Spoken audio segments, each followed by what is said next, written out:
O ministro das Relações Exteriores do Irã foi à China pedir ajuda e, surpreendentemente, isso pode estar dando certo. Isso apesar do fato de que a própria China está sofrendo. A China costumava obter cerca de 60% do seu petróleo através do Estreito de Hormuz. E esse petróleo não está mais fluindo por causa do que o Irã está fazendo. Apesar disso, a China parece disposta a ajudar o regime islâmico a sobreviver. Vamos ver o que ela está fazendo.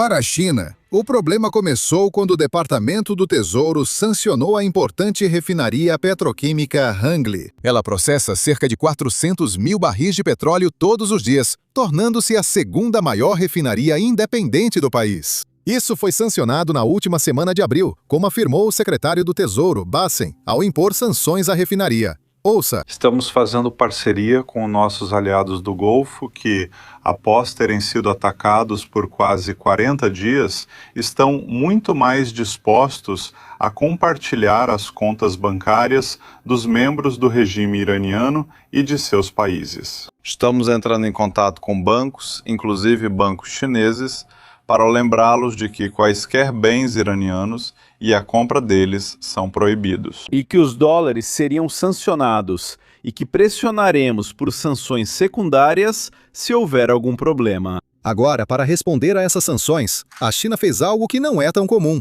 Eles realmente bloquearam isso. Eles promulgaram uma liminar basicamente tornando ilegal para qualquer empresa dentro da China seguir essas sanções. Agora, essa liminar aumenta a pressão sobre empresas internacionais atuando na China. E quando eu digo internacional, quero dizer realmente qualquer empresa. Seja uma empresa chinesa ou estrangeira que faz negócios dentro da China e também faz negócios fora da China, talvez até aqui nos Estados Unidos. Porque agora, essas empresas estão em uma situação muito delicada. Se elas seguirem as sanções, então estarão violando a lei chinesa. Se não seguirem as sanções, estarão violando leis americanas. Como disse, isso é algo que a China nunca havia tentado antes. Os Estados Unidos sancionaram outras empresas e bancos que auxiliavam o Irã, e a China não respondeu a essas ações. Mas desta vez, a China respondeu, principalmente porque esta é a segunda maior refinaria do país e essencial para abastecer as regiões próximas. E é por isso que a China realmente não pode se dar ao luxo de perder essa refinaria. E é por isso que eles estão reagindo. Do ponto de vista dos Estados Unidos, nós não sabemos exatamente como a China vai responder, porque, novamente, o Departamento do Tesouro realmente não fez nenhum comentário. Eles não disseram o que vai acontecer. Eles já afirmaram que empresas que violarem as sanções dos Estados Unidos sofrerão sanções secundárias.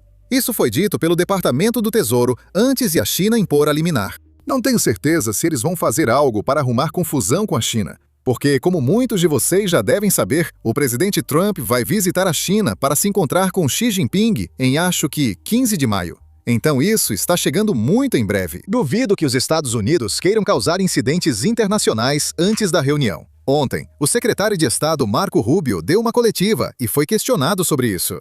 Ele não explicou claramente o que o secretário do Tesouro fará, mas trouxe pontos importantes. Ouça só. Sobre ignorar as sanções dos Estados Unidos, você poderia comentar isso também? Vou encaminhá-lo ao Tesouro. Temos opções. Se ignorar nossas sanções, enfrentará sanções secundárias. Não tem um anúncio hoje sobre isso, mas não fazemos essas coisas por simbolismo.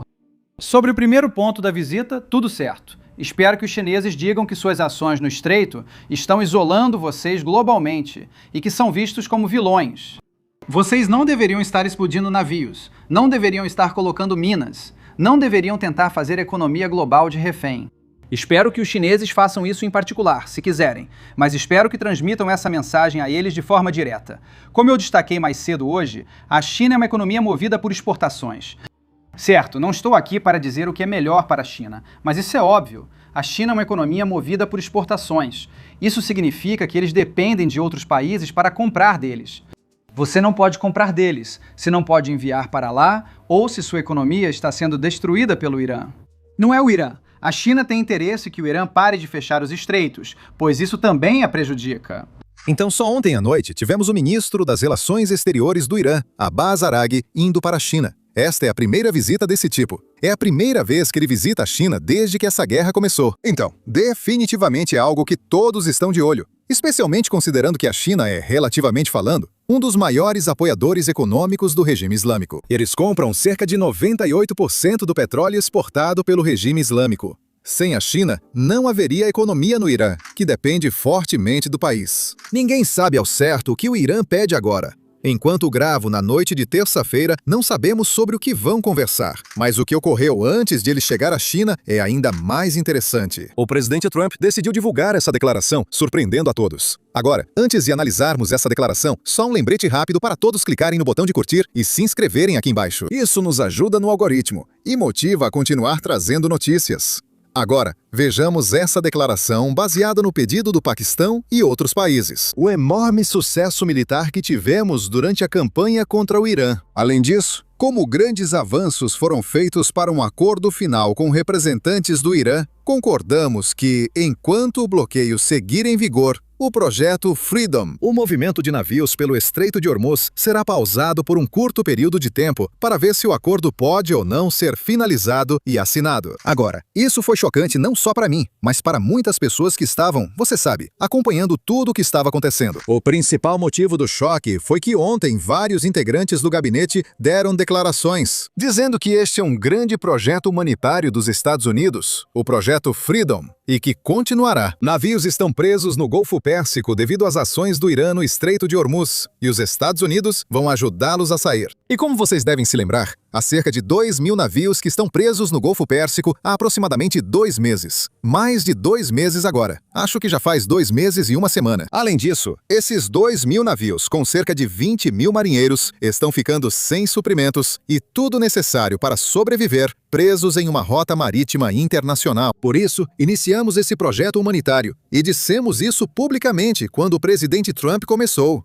Agora, 2 dias após o início, estamos pausando. Espero que um acordo venha em breve. Caso contrário, será muito confuso para o governo explicar por que pausamos isso. Ontem, em coletiva, o presidente Trump afirmou que a China tem sido relativamente amigável com os Estados Unidos, mesmo com os Estados Unidos pressionando o Irã, que seria, segundo ele, um estado fantoche da China. Ele sugeriu que a China talvez possa ajudar em um acordo. Ouça. Na próxima semana, teremos uma reunião importante com o presidente Xi em Pequim. O secretário Besson afirmou que o Irã será uma prioridade central da pauta. O que você espera alcançar com o presidente Xi em relação ao Irã? Tem uma relação muito boa com o presidente Xi. Sabe, eu acho ele um cara incrível e nós nos damos bem. E você vê como é. Fazemos muitos negócios com a China e estamos ganhando muito dinheiro. É diferente do que costumava ser. Mas vou falar sobre isso, será um dos assuntos. Ele tem sido muito gentil. Para ser justo, recebe cerca de 60% do seu petróleo via Hormuz. Ele tem sido muito respeitoso. Não fomos desafiados pela China. Eles não nos desafiam e não acho que ele faria isso por minha causa. Mas eu acho que ele tem sido muito respeitoso.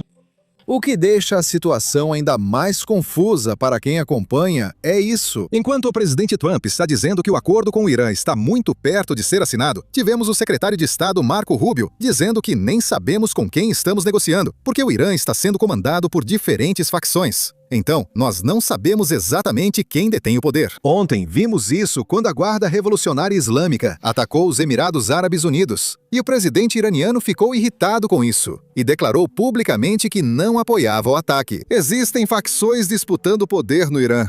Trump afirma que um acordo está próximo, enquanto Marco Rubio comenta sobre o assunto. Secretário Rubio, você viu algum indício recente de que o Irã está disposto a abrir mão de seu programa de armas nucleares de forma crível, verificável e que leve a uma desescalada imediata? Bem, veja, esse é um problema antigo para eles, certo? Quero dizer, eles sempre disseram que não querem uma arma nuclear. É porque eles sempre disseram isso. Eles simplesmente não falam sério. E você pode perguntar, como você sabe que eles não falam sério? Bem, não falam sério porque estão fazendo todas as coisas. E historicamente tentaram fazer tudo o que se faz quando se quer um programa de armas nucleares. Por exemplo, eles inovam e tentam desenvolver mísseis de longo alcance capazes de transportar ogivas que, em alguns casos, agora são capazes de alcançar grande parte da Europa. Eles constroem grandes centrífugas subterrâneas para enriquecimento. Existem países no mundo que estão envolvidos no negócio de enriquecimento, mas esses caras fazem isso em montanhas, em cavernas e escondidos. Sempre houve componentes secretos em seu programa nuclear não revelados ao mundo. E nós sabemos, de fato, que eles mantêm urânio altamente enriquecido a 60%. E isso não tem uso civil nenhum, absolutamente zero. Então eles têm aqui uma oportunidade de concordar com algo que vai deixar claro que eles não têm interesse em armas nucleares. Uma coisa é dizer que não querem uma arma nuclear, outra é fazer o que prova isso. Aliás, se o que o Irã quer é um programa nuclear civil para usinas de energia e coisas desse tipo, há muitos países no mundo que têm isso e não enriquecem. Eles importam o material enriquecido. Eles poderiam ter isso se fosse o que quisessem, mas não estão agindo como se fosse isso que quisessem. Eles estão agindo como se quisessem um programa nuclear militar. Isso é inaceitável. Então esse é o processo em que estamos envolvidos agora, para criar. Esse é o objetivo dessa diplomacia, chegar a algum nível de entendimento sobre quais são os tópicos que eles concordaram em negociar. Não é necessário ter o acordo escrito imediatamente, pois é algo muito complexo e técnico. Mas precisamos ter uma solução diplomática que seja muito clara sobre os tópicos que eles estão dispostos a negociar e até que ponto, e as concessões que estão dispostos a fazer desde o início, para que essas conversas valham a pena. Steven Jarrett e a equipe estão trabalhando nisso e espero trazer boas notícias. Esse é o resultado que queremos. Esse é o resultado que teríamos preferido há um ano. Acho que a maioria de nós teria preferido esse resultado há muito tempo. Mas essa não é a opção que eles nos deram, considerando as ações deles. Agora, é claro, como vocês podem imaginar, a mídia iraniana está comemorando muito isso. Eles basicamente estão apresentando isso como uma vitória do Irã, dizendo que o Irã não precisou ceder nada. É os Estados Unidos que estão recuando, porque as coisas não estão exatamente saindo como planejado para os Estados Unidos. E adivinha, eles não pararam por aí. Eles atacaram novamente uma embarcação francesa que tentava sair do Estreito de Hormuz, desafiando o direito internacional e cometendo ataques terroristas. Aqui temos o presidente do Estado-Maior Conjunto, General Dan Kane, explicando quantas vezes o Irã violou o cessar-fogo e atacou navios civis. Ouça. Vou atualizar você sobre as atividades recentes. E se você olhar para o mapa aqui, como o secretário disse, os Estados Unidos estabeleceram o Project Freedom para abrir o Estreito de Hormuz. Este gráfico destaca as ações militares que os iranianos tentaram realizar ou realizaram contra a região. Os pontos verdes e azuis mostram os agrupamentos de navios cargueiros comerciais e petroleiros.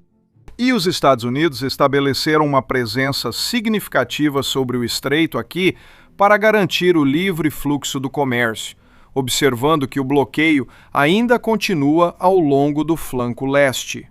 O mapa mostra exemplos e amostras de ataques iranianos contra navios comerciais no estreito, assim como no Golfo de Omã e no Golfo Árabe. Desde que o cessar-fogo foi anunciado, o Irã atirou contra navios comerciais 9 vezes e apreendeu 2 navios porta-contêineres. E eles atacaram as forças dos Estados Unidos mais de 10 vezes, todas abaixo do limite de reiniciar operações de combate em grande escala neste momento. Você pode ver o grupo de petroleiros em navios de carga na linha de bloqueio dos Estados Unidos, como mencionei. Como resultado dos ataques indiscriminados do Irã em toda a região, atualmente há 22.500 marinheiros embarcados em mais de 1.550 navios comerciais presos no Golfo Árabe, incapazes de transitar. Além de atacar navios, o Irã continuou a atacar deliberadamente seus vizinhos. Apenas ontem, o Irã atacou Omã uma vez e os Emirados Árabes Unidos 3 vezes, incluindo um ataque ao terminal de petróleo de Fujairah, ataque esse que foi repelido com sucesso. Também lançaram mísseis de cruzeiro, drones e barcos contra forças dos Estados Unidos que protegem o transporte comercial nos estreitos. E os helicópteros MH-60 da Marinha dos Estados Unidos e os helicópteros AH-64 Apache do Exército derrotaram com sucesso essas ameaças. Até agora, hoje está mais tranquilo. Agora, por último e mais importante, o Irã também anunciou ontem um novo mecanismo para os navios seguirem caso queiram atravessar o Estreito de Hormuz. E adivinha, eles cometeram um erro. Como a internet não é comum no Irã, eles provavelmente não sabem bem como ela funciona. Eles divulgaram um e-mail que usarão para contatar os navios e cobrar multas de cerca de 2 milhões de dólares por petroleiro que quiser atravessar o Estreito de Hormuz. Agora, eu não quero dizer algo que vá me causar problemas com o YouTube, porque eu não tenho certeza de quais são as diretrizes para isso. Mas como um canal de notícias, estou mostrando para vocês o e-mail que o Irã tornou público. E talvez, se você tiver alguns minutos livres, pode se divertir um pouco. Faça o que quiser. É público. Recebemos pelo menos alguns milhares de visualizações em cada vídeo. Se o Irã receber milhares de e-mails, terá mais dificuldade para conseguir os 2 milhões de dólares de outros petroleiros. Divirtam-se! Era isso que eu tinha para vocês. Espero que a gente tenha algum tipo de notícia sobre o acordo até amanhã. Como eu disse, estou gravando isso na noite de terça-feira. Espero que haja progresso na reunião chinesa com o ministro das Relações Exteriores do Irã e que consigamos um acordo. Se não, ficarei confuso sobre por que pausamos a Operação Projeto Liberdade. Sou Sam. Até o próximo vídeo.